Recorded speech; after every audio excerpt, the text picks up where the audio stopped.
السلام علیکم عزیز طلباء طالبات، امید ہے آپ خیر آفیت سے ہوں گے۔ ہم نے پہلی نظم ہم کی تشریح کر لی اور اب ہم اس کے بعد اس کی مشق کی طرف آتے ہیں۔ مشق کے اندر سب سے پہلے ہمارے پاس جو شارٹ کوسچنز ہیں، مختصر سوالات، ان کو ہم دیکھتے ہیں۔ پہلا سوال یہ ہے کہ حفیظ طیب کی شاعری کے بنیادی موضوعات کیا ہیں؟ اس کا جواب حفیظ طیب کی شاعری میں سماجی اور اخلاقی موضوعات کی جھلک دکھائی دیتی ہے۔ وہ انسانی قدروں کی اہمیت اجاگر کرتے ہیں۔ ان کے اشعار میں اصلاح کا پہلو نمایاں ہے۔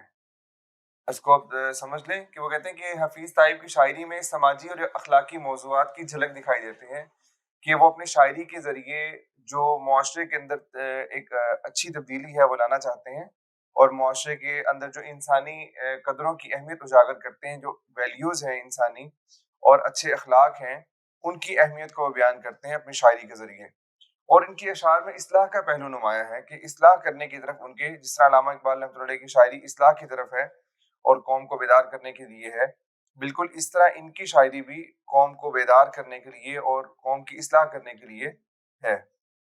اور دوسرا سوال ہے ہمارے پاس کہ حفیظ طیب کی وجہ شہرت شاعری کی کون کون سی اصناف ہیں؟ اس کا جواب ہے کہ حفیظ طیب نے اگرچہ غزلیں بھی کہی ہیں، لیکن ان کی وجہ شہرت حمد و نعت گوئی ہے۔ اب انہوں نے غزلیں کہیں اور بڑی عمدہ غزلیں ہیں ان کی، لیکن ان کی جو شہرت کی وجہ ہے وہ حمد و نعت گوئی ہے۔ اور حمد کہنا، حمد و نعت کے اندر بھی ان کا زیادہ جو ان کی شہرت ہے وہ نعت گوئی کے اندر ہے، لیکن ہم یہاں پر دونوں لکھیں گے کہ حمد و نعت گوئی ہے۔ اور سوال نمبر 3 ہے کہ حرف وفا افق افق مرقوم کرنے کا کیا مطلب ہے؟ اس کا جواب ہے کہ کائنات میں ہمیں ہر طرف اللہ تعالیٰ کی نشانیاں نظر آتی ہیں، ہر جانب نعمتوں کی بہار ہے۔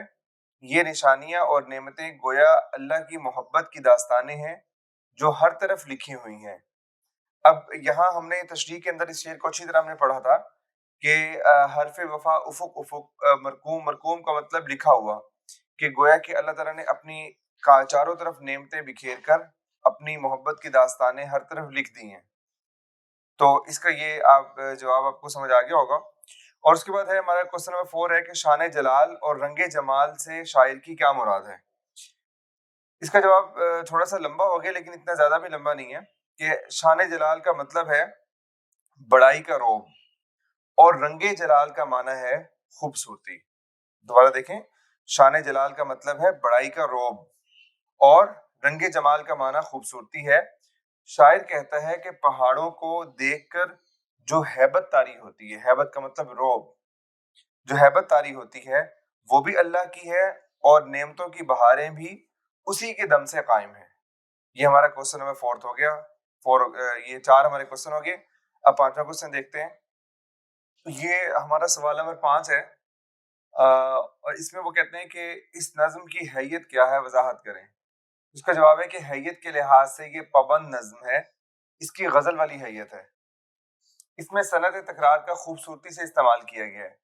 اچھا، اس میں جو ہے نا ایک چیز، ہم یہ علم بدیع کی اصطلاح ہے، اور اس کے لیے جو ہے وہ آپ کو تھوڑا سا ہم نے سمجھانے کے لیے الگ سے کر دیا ہے۔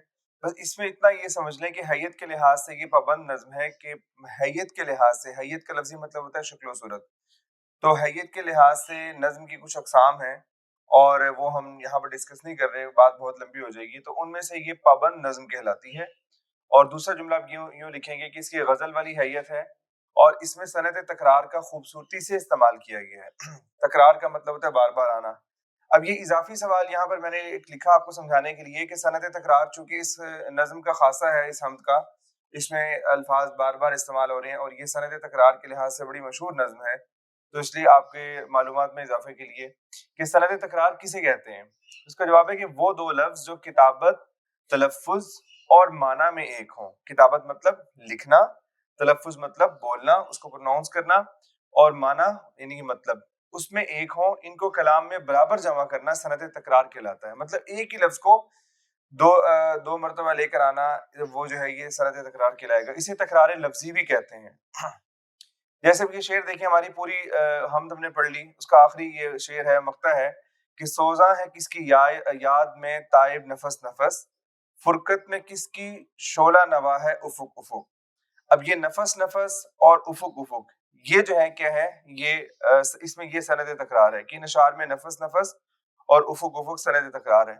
اچھا ایک اور بہت اچھا شعر ہے کہ اچھا خاصا بیٹھے بیٹھے گم ہو جاتا ہوں، اب میں اکثر میں نہیں رہتا تم ہو جاتا ہوں۔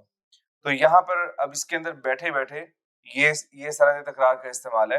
تو یہ امید ہے آپ کو سمجھ آئی ہوگی بات۔ تو ہم اس کے بعد اگلے سوال کی طرف چلتے ہیں۔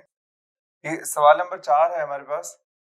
درست جواب کی نشاندہی کریں۔ اس میں پہلا جو ہے کہ افق افق رہنما ہے، اس کا درست جواب ہے نظام۔ اور نمبر 2 جبل جبل عیاں ہے، اور کیا عیاں ہے؟ جلال۔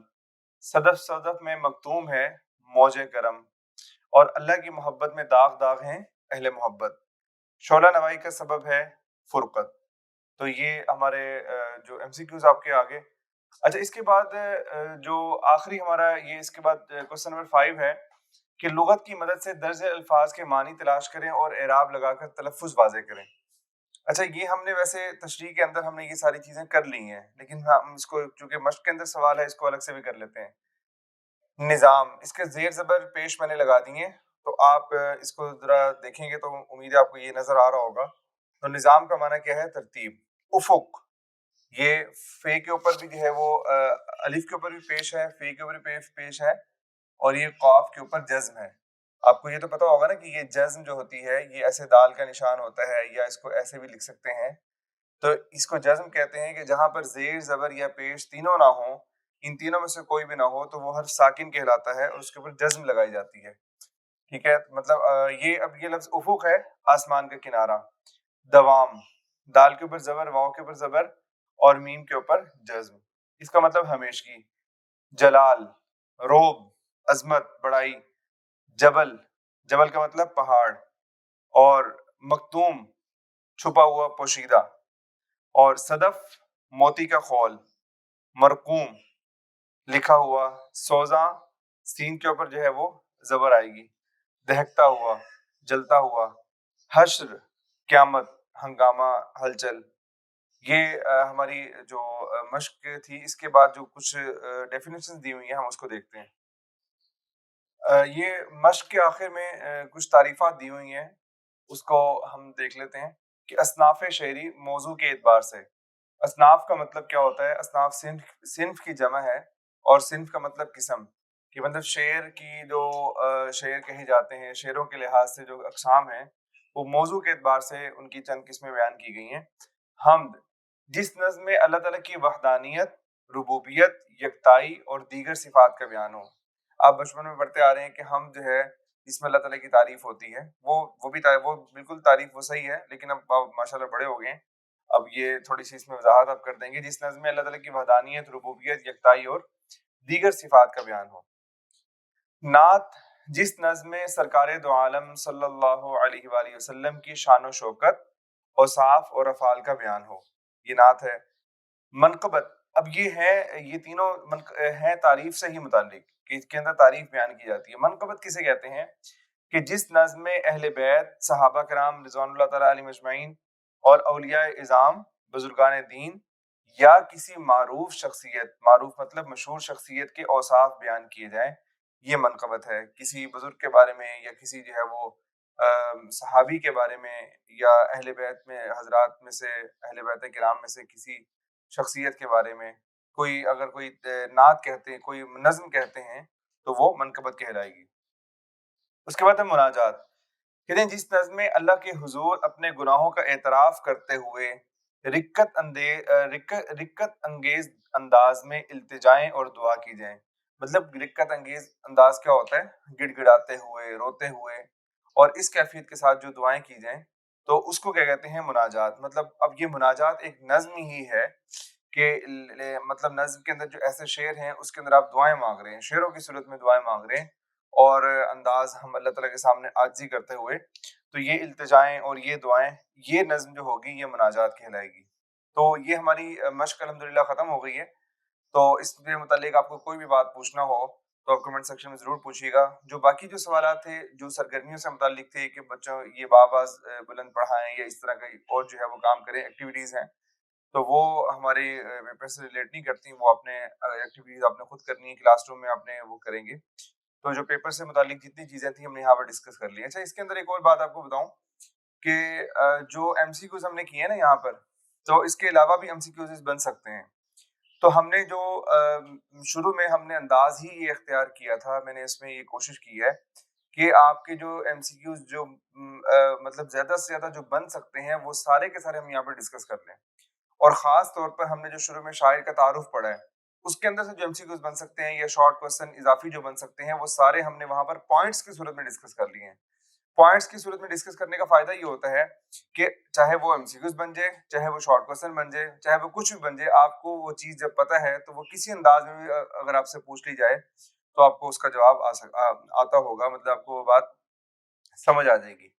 تو یہاں تک پھر بھی آپ نے کوئی بات پوچھنی ہو یا اگر کوئی ایسا بات آپ کو سمجھ نہ آئی ہو تو آپ کمنٹ سیکشن میں ضرور پوچھیے گا. انشاءاللہ اپنا خیال رکھیے گا. اللہ حافظ. السلام علیکم.